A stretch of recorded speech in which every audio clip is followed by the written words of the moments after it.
how God was seeking a bride for his son. Each book is different from every other book. I'm trying to give you the keys for you to unlock it for yourself.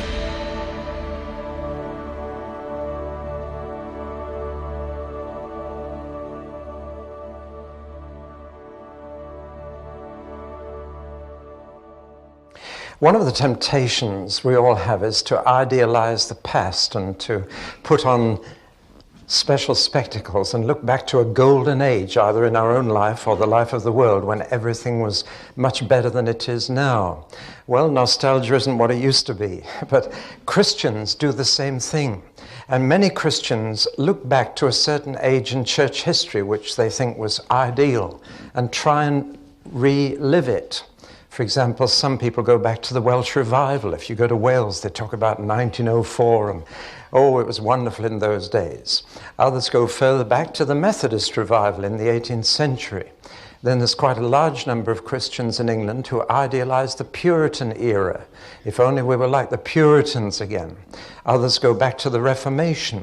There's a resurgence of interest in the Anabaptists of the 16th century at the moment, and it's influencing a lot of Christians in this country. And they go even further back. When were the good old days, the days of the church fathers, or the New Testament period? Surely the church was ideal in the New Testament period. Well, it wasn't. The church of the New Testament had problems. They had pressures from outside, but they had big problems from inside. I want to say something right away. The church was never destroyed by pressure from outside. That just makes the church stronger.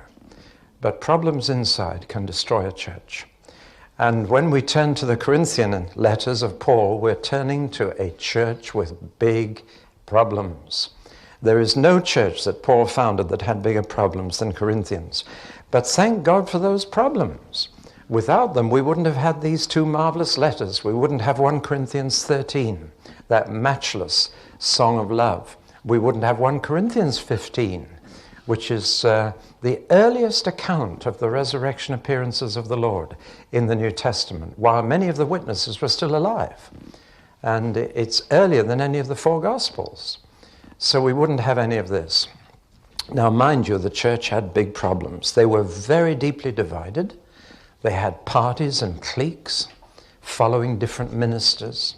They had immorality of the worst kind. It was openly known, not just in the church, but in the whole of Corinth, that in this church there was a man living in sin with his mother, or possibly his mother-in-law, but certainly in a forbidden relationship, which even pagans would have condemned. They were getting drunk at the Lord's table. Fancy that, people arriving for communion and scoffing all the bread before other people came and drinking all the wine and lying drunk, so that by the time the congregation arrived, there were drunk church members around the communion table. Can you imagine it? You and I would have written off such a church. We'd have said, it's no good, don't go near it. Paul did not. He didn't write them off. He sought to bring them through to a better position. They had all kinds of aggressive feminism. There's nothing new under the sun, is there? All right, let's then look at the churches of Corinth. But first, I think we want to look at the city. Its position not only affected the city, but affected the church very deeply. It's on that narrow isthmus of land which joins the mainland of Greece to the Peloponnese. And it's a very narrow strip of land there. And that's very significant because ships invariably came this way, and if they were big ships, they discharged their cargo at Corinth, and the cargo was carried a few miles over the land and put on another ship to go east. The smaller boats were actually pulled out of the water and pulled on rollers across a little road across there, and then launched again. Why on earth then didn't ships go around here? Because this is a very dangerous part of the Mediterranean Sea. It's like Cape Horn, and it really is dangerous. And to avoid, especially in the winter storms, to avoid going around that cape, ships came in here and either had their cargo taken across or even the boats manhandled across and put back in the water. So Corinth was a key port. Actually, Corinth was about 2 miles from the sea, and it had its own port, Lycium, here. And there was a double city wall, 2 miles from the port up to the city of Corinth, to protect the road to the port. Just outside Corinth was a mountain, Mount Acrocorinthus here. And from the top of that mountain, well, it was only 2,000 feet high, but from the top of it, you could actually see Athens 40 miles away. Now, I like to parallel cities in the ancient world with cities of today. This is Edinburgh, that's Glasgow. Apologies to all Scots here, but in fact, this was the sort of refined city with the university and where the philosophers lived and so on. This was where the Festival of Arts was held, whereas this was the port, the shipbuilding place, and the Glaswegians lived here and the Edinburgh people lived here. So that gives you a kind of feel. So Athens and Corinth were real rivals, and again, like Scotland, they were at either side of the narrow bit of land that joined one part to another. Well, that gives you a little feel of the place. Archaeologists have discovered a great deal in Athens, in Corinth, especially since the earthquake of 1858, which revealed some of the ruins. And the main picture here, forget this for a moment, is the main street of Corinth, as it was in Paul's day. It's all been excavated now. And they've found the bema, the judgment seat, where Paul was judged. They've found all sorts of things, including the Jewish synagogue. So they've really revealed an awful lot, and everything tallies with Luke's account in the book of Acts. There's the mountain, 2,000 feet high, from which you could see Athens 40 miles away. The port is down this way. Nowadays, of course, they don't manhandle ships over the top. They've cut this gigantic deep ravine, the Corinthian Canal, right through, and an ocean-going liner can just squeeze through. If you go cruising in the eastern Mediterranean, you may well go through this canal now. Nero tried to cut the canal way back in Paul's day, but he failed, and it wasn't until the 19th century that this deep cut was actually made that cuts off northern Greece from the Peloponnese. So that's the background. Another thing that we need to know is that this was actually the second city of Corinth. There were 2 cities. The first one went back a long way, and it was very wealthy and terribly pagan. They worshipped, for example, Poseidon, the god of the sea, and above all, Aphrodite. They had a huge temple here originally, which had 2,000 priestesses. They were actually prostitutes, and worship was quite exciting in those days. You simply went and had intercourse with a priest. And you can imagine the effect that had. Apart from the fact that being a port with sailors, well, enough said. In fact, to say that a woman was a Corinthian was to call her a prostitute. And to Corinthianize became an actual verb in the Greek language, meaning to have promiscuous sex. So that was the reputation it had. It was a bad city. And incidentally, the place of all those priestesses was going to affect the Corinthian church, because the women wanted to do things that men were doing. And the background explains a great deal of why Paul concentrates on men and women relationships in Corinthian correspondence. Well, now that city was destroyed. It was a bad city. It was destroyed. And the Romans destroyed it 150 years before Christ. And then later, not long before Christ came, they rebuilt it and repopulated it with a very different population. Mostly freed men. That means ex-slaves who had either bought their freedom or earned it in some way. And so they were ex-slaves who populated the city. But again, because of its position, they made a lot of money. It became wealthy, trading obviously, and it became again an immoral seaport. But it meant that there were very few noble or well-educated people. It was full of self-made, wealthy traders, self-made men. Well, now that again affects the Corinthian church membership. Paul says to the church members, not many noble among you. Not many high-born. You're very ordinary people. You're from the bottom of the social heap. And they were. But they were not poor. They were good traders. They were wealthy. They'd made a lot of money. But they were people who'd worked up from the bottom, as it were, by their own efforts. Ex-slaves now trading in the seaport. Now, all that background is fairly important. Both the social background and the moral background crept into the church. Snobbery is very widespread among those who are not truly high-born. Do you know what I mean? Those who've climbed up the social ladder by their own efforts tend to be the worst kind of snobs, don't they?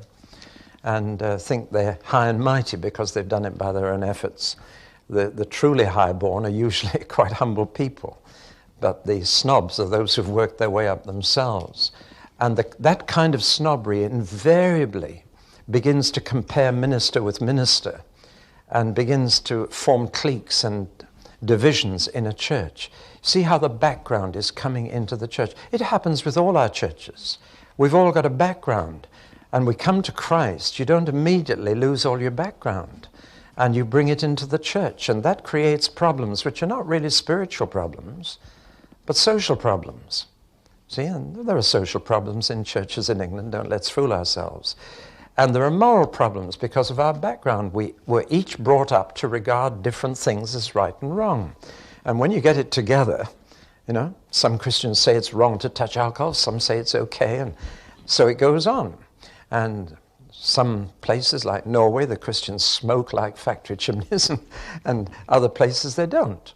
And these differences of moral behavior are often due to background and not due to principle. And you've got to learn to live together as Christians with your different backgrounds and upbringing. All that kind of thing comes out very well in the Corinthian correspondence.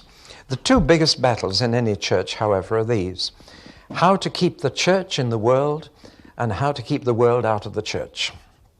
And most problems pastorally can be put under one of those two heads.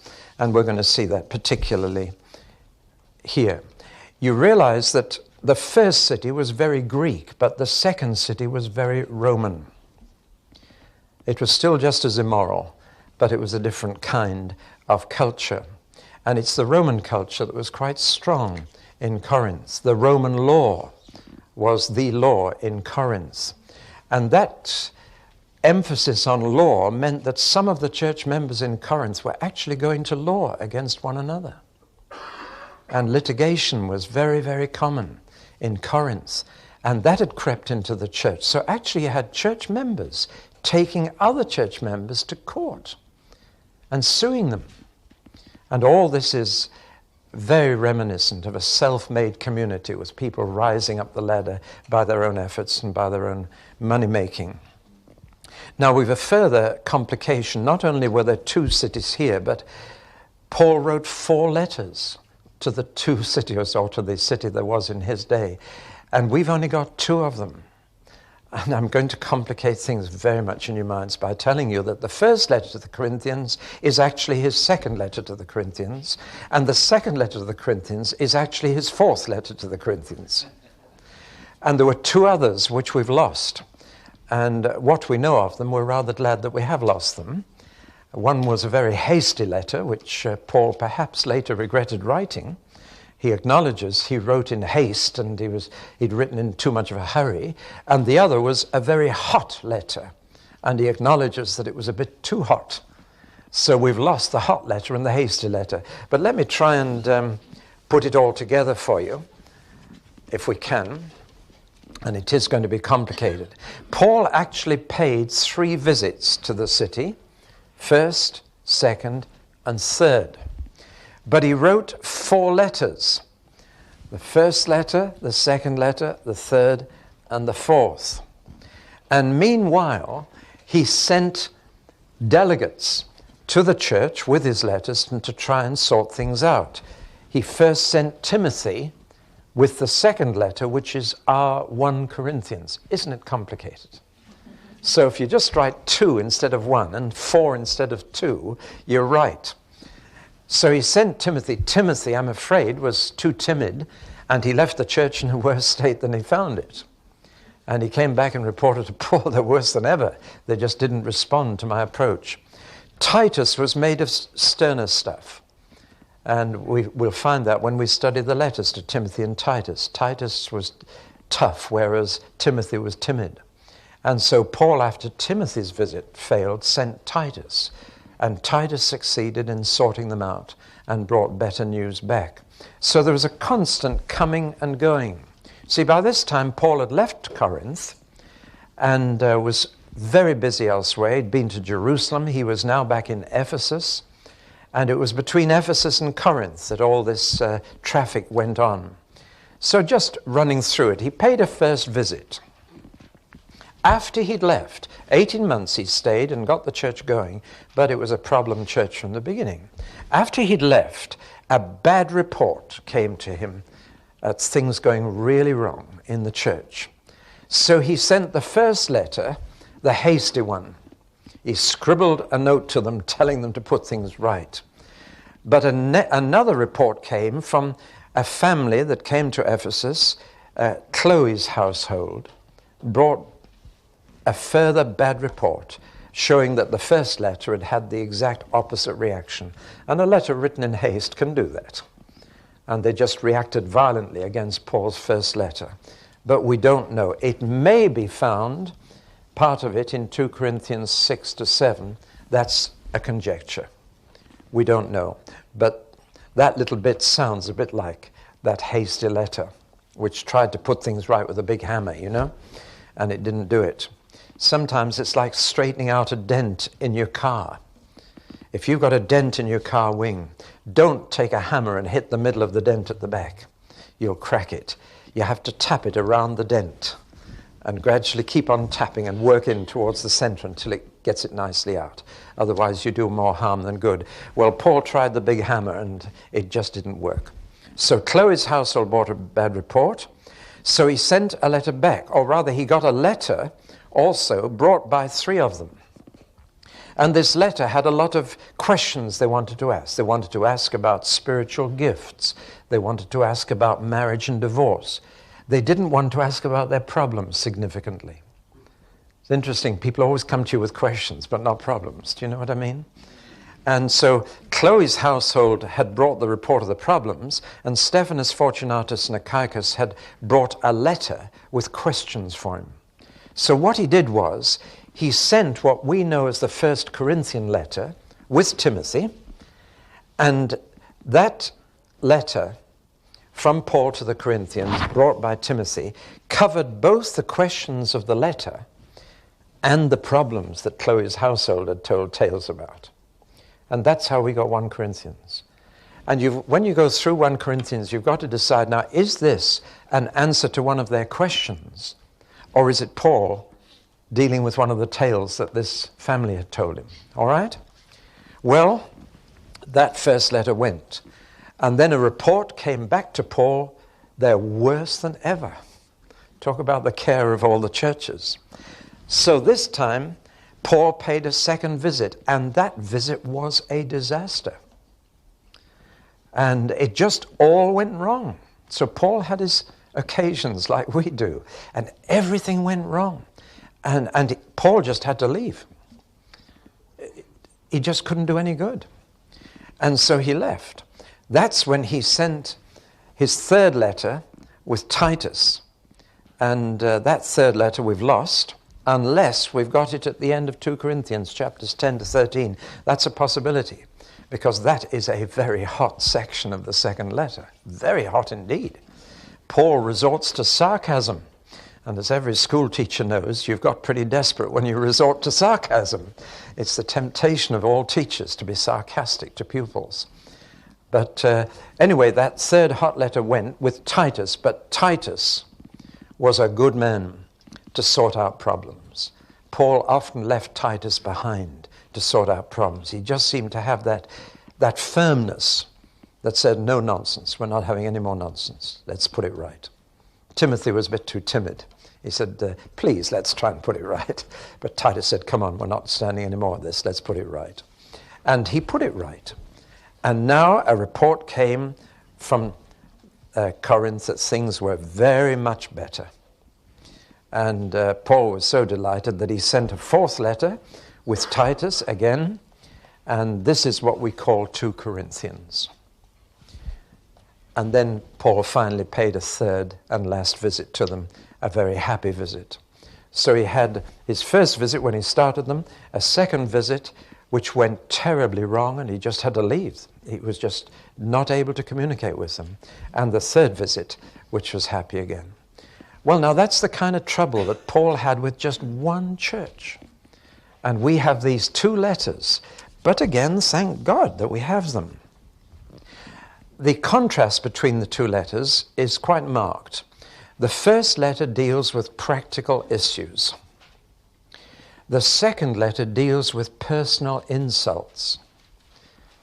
The whole of the second letter, Paul is outraged at the way they've insulted him. And they really did. So practical issues, personal insults. The first letter is about what he thought was wrong with them. The second letter is all about what they thought was wrong with him.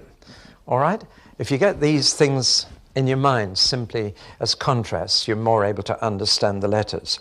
The first letter concentrates on church members and how church members ought to behave. But the second letter concentrates on ministers, pastors, leaders, and how they ought to be behaving. So that there's a very clear contrast between the 2 letters. If you've read them, you must have noticed. Let me run through them again. First letter, practical issues. Second letter, personal insults. First letter, what Paul thought about the Corinthians. Second letter, what the Corinthians thought about Paul. First letter, how church members ought to be. Second letter, how church ministers ought to be. Well, now that's given you a feel, I hope, of the 2 letters. So now we can look in more detail at the first letter to Corinth. And we'll look at this one first. Now, let's just try and get the feel of it. It's a sandwich. And we'll forget the bread at the moment. We'll look at the filling. But it's a sandwich between the crucifixion and the resurrection. And it begins with the cross, it ends with the resurrection. Now forget that for the moment. Let's look at what's in the middle. Now I told you that Paul was dealing with 2 things. First, the report from Chloe's household about what was going wrong. And secondly, the letter brought by 3 men with questions. So there's a mixture in the middle filling of the sandwich between Paul's dealing with the problems that have been reported to him and Paul answering their questions that had come in the letter. But he doesn't deal with all those and then all those. He sort of darts about a bit, I think, to kind of disguise a little that he's slipping in what he's heard. Do you see what I mean? So he deals with a series of problems, but something like 2/3 or just over half the problems he's heard about, and half of them they have asked about. See? Let's take them. The things he's heard, which they haven't mentioned in the letter, but which he knows are happening: division among the members, immorality in the membership, members taking each other to court and suing each other, litigation, idolatry creeping in, the relationship of men and women, and particularly their role in the church, and this matter of getting drunk at the Lord's Supper and abusing it. You see, in those days, the Lord's Supper was a full meal.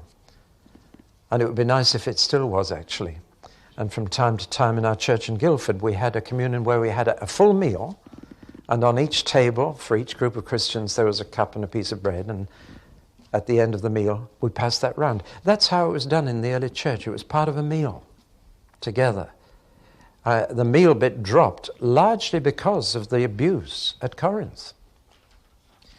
And the meal was reduced to a little bit of bread and a little bit of wine. And that stopped people eating it all and getting drunk. So I'm afraid we lost something because of Corinth's abuse. I don't know if you realize that. It was meant to be a love feast, a meal, at the end of which we remembered Jesus. And I think it'd be lovely if we went back to that. But what happens when you have meals in church? People try to put on a better meal than the last lot put on, you know what I mean? And even house group food tends to enlarge and enlarge until you don't get any prayer. You just eat together, do you know what I mean? We've seen it happen. So these were the problems that Paul had heard about, and he writes to put them right. And then they had asked him about marriage and divorce and remarriage, which is the key issue. Incidentally, the Bible never says divorce is a sin. It does say that remarriage is. That's a very important distinction. They were asking about meat offered to idols because most of the meat that they bought had already been involved in a pagan religious ceremony. As, for example, New Zealand mutton is today. Since New Zealand lost the European market for its mutton, they have to sell the mutton mainly to the Middle East now, where there's a big market for it. Mutton is the favorite meat in Arabia. And, of course, to do that, they now have to have Muslim mullahs in New Zealand to supervise the killing of the lambs and to say prayers over the killing of the lambs. So if you buy New Zealand mutton today, you're buying mutton that has already been involved in a Muslim ceremony. Do you understand? That's exactly the problem they had in Corinth, because the slaughterhouse was a religious place and the meat was offered to idols before it was on sale in the marketplace. And that created a conscience problem for Christians. Should we eat meat that has been offered to idols, or should we become vegetarian because of the idolatry that lies behind the slaughtering? Do you follow me? Well, that was a problem. So they asked about marriage and divorce and remarriage. They asked about meat offered to idols. And in particular, they were asking about spiritual gifts, because they had a lot of them. In fact, Paul thanked God that they had tongues and prophecy and miracles. They had all the spiritual gifts. Every church member at Corinth had been baptized in the Spirit, and every church member at Corinth had a spiritual gift. And Paul thanked God that they were such a charismatic church. But at the same time, they were a carnal church. It's possible to be charismatic and carnal. And that means quite simply to have all the spiritual gifts, but to lack the spiritual fruit that you need in order to handle the gifts properly. But they were asking him about that, so at one point in the letter he says, now concerning spiritual gifts. Now, since Paul is sometimes dealing with their questions, we have a bit of a problem in these sections as to when Paul is quoting what they say or when he's quoting what he thinks. And that's led to some misunderstanding and some difficulties of interpretation. For example, at one point, Paul says, it is good for a man not to marry. But is he saying it, or is he quoting them? And if you read the whole sentence, it is, now for the matters you wrote about, it is good for a man not to marry. Do you see? It might mean they were saying, isn't it good for a man not to marry? Because Paul actually then goes on to give a very high view of marriage. So that we've just got to be a little careful. When is he quoting them? For example, when he says, a woman should be silent in church. Is he quoting them, or is he quoting himself? Because in this very letter, he encourages women to pray and prophesy in church. You see the kind of problem? So I'm just putting that in because we've got to be rather careful with 1 Corinthians when we interpret it and apply it. You just got to be very careful that you're not quoting something as from Paul, where in fact he's quoting what their letter is saying, which he then deals with. You got the picture? But otherwise, most of it is fairly straightforward. Well, now, applying the book of Corinthians is the problem. And some people make it into a legalistic code and apply it literally and legalistically. And I want to give an illustration of this. We are not so much slavishly to copy the practice as to find the principle that Paul is applying and then apply that in our situation. Do you follow me? Let's take one example from outside Corinthians to make plain. It's amazing how many Christians have thought that Jesus wanted us to have a ceremony in church of washing feet. And so churches from time to time have said that next Sunday we're going to have a foot washing. And everybody makes quite sure they wash their feet before they come. See? And it becomes a ritual, a ceremony. That to me is legalistic application of Scripture. Let me tell you why Jesus washed the disciples' feet. Because that's the question. Why did he do it? The answer is because their feet were dirty. You got it? That's why he did it. Because in those days, with feet in open sandals and dusty roads, your feet, when you arrived for a meal, were hot, sticky, smelly, and filthy. And you couldn't hide them under the tablecloth because you reclined at the meal and lay on your left elbow and ate with your right hand. So your feet were next to the face of the next person. So the first thing that was needed before you stuck your feet under the face of the next guest was to have your feet washed. And the second bottom slave in the house took the shoes off, and the bottom slave washed the feet. That was the order of merit. That's why John the Baptist said, I'm not worthy to take the shoes off his feet, to be his second bottom slave. And Jesus washed their feet. Now then, he did it because their feet were dirty. They needed to be washed, and he did it to show that a Christian, a follower of Christ, should stoop to the lowest needs of people. But a ceremony of washing feet was not what he was after. The equivalent today would be to go and wash each other's cars out there, because that's the bit that got dirty on the way here. Do you see? And by slavishly copying a practice, we've missed the principle and turned into a ritual what was meant to be a real humbling of service to each other, however dirty the job that was needed. Well, now let's take 1 Corinthians 11. Should women wear hats? And here's a typical example of where Christians have got all tangled up.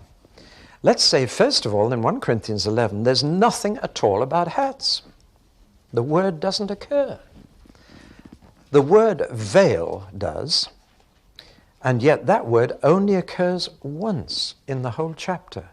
And the statement in which it occurs is this: women have been given long hair instead of a veil.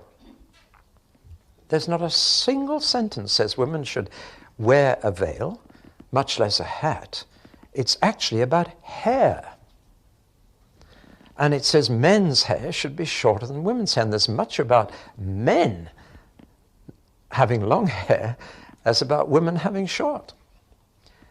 In simple terms, the principle is that the person sitting behind you in church should know whether they're sitting behind a man or a woman. The deeper principle is that men and women are different, because the real passage is not about hats or about hair, but about head. And it's simply the principles: when you look at a man, you should think of his head, but when you look at a woman, you should think of her hair. And that clearly tells you the difference between men and women. And that as God is the head of Christ, Christ is the head of every man, and man is the head of woman. It's about heads, and letting the head be visible in the case of the man by having short hair, and letting the head of the woman be invisible by having longer hair. You see the principle? But the underlying principle is that in Christ we are still male and female. We haven't been neutered. We are still what God created us to be. And that when we worship God, we do not worship God as persons, but as men and women. And we are willing to accept what God made us. And that's why transvestism is condemned in the Bible. When men want to be like women and women want to be like men, this is a rebellion against what God has made us. And that when we worship God as creator, we come as his creatures. And we let that difference be clearly seen. So that men are saying, I'm glad I'm a man, and a woman is saying, I'm glad I'm a woman. Praise God. We praise you together as men and women. Now in our society, our culture is saying, let's obliterate all differences between men and women. And that's creeping into the church and is causing havoc in the church right now, where we do not accept what God has made us to be. So that the real principle is not hats or even hair. The real principle is heads. And a woman covers her head with her hair, a man uncovers his head, so that he is seen as head and she is seen as hair, and her glory is her hair. Now, do you see how we've got into the passage in perhaps a fresh way? Instead of saying, should women wear hats? We've gone to the principle, which the principle is headship. And that is demonstrated openly in our culture in the most appropriate way. I was asked recently by an African, he said, in my country, women's hair is just as short as men. It can't be anything else. It just grows in tight little curls. What do? I said, then you must take the principle and say, how in church can we demonstrate clearly that we are men and women? We're not neutered persons. That's the principle. Deep down, it's God who made us male and female in his own image. And our world is absolutely rebelling against that distinction which God made. And we need each other. Men and women are different. Thank God we're different. We need each other. We're complementary. We are of equal value and dignity and status in God's sight, but of different role and responsibility and function. And it's God who made that. And when we worship God, we are not neutered persons. We are men and women. And we're praising our Creator for making us so. And we thank God for each other. Now, how important that principle is. Because there at Corinth, as today, people were trying to obliterate all differences that God has put to give us variety, to give us complementarity, to give us beauty and romance. God didn't intend chauvinism, but he did intend chivalry. And God wants us to behave as men and as women, and to worship him as men and as women. And we should do that freely and gladly. Say, God, thank you for making me what I am. There's the principle. But slavishly, oh, that woman came in without a hat. There are two wrong ways of applying 1 Corinthians 11, and I've seen them both in churches. Number one, to apply 1 Corinthians 11 to the body, but not the spirit. So a woman wears a hat, but she wears the trousers as well. Do you know what I mean? And I've seen women who wear hats faithfully in church who dominate their husbands, and they've applied the word to their body, but not to their spirit. Do you follow me? The opposite angle, the opposite extreme, is to apply it to your spirit, but not to your body. And that is crazy, because we are bodies. Our spirits are in bodies. And that says, well, as long as my spirit acknowledges the headship of men, that's okay. No, you should reflect that in outward appearance. Because body is part of you, and we worship God with our body. To worship with our body is an acceptable sacrifice. So it applies to body and spirit, that we accept the basic principle of headship, and that we let that show outwardly, so that people know we are men and women of God. Well, we'll close there, because I've still got more to say about 1 Corinthians, but I thought I'd take that one example to show you how we can get into legalistic application of Scripture, instead of getting behind it. To what principle is Paul really applying here? And how can we apply that principle today?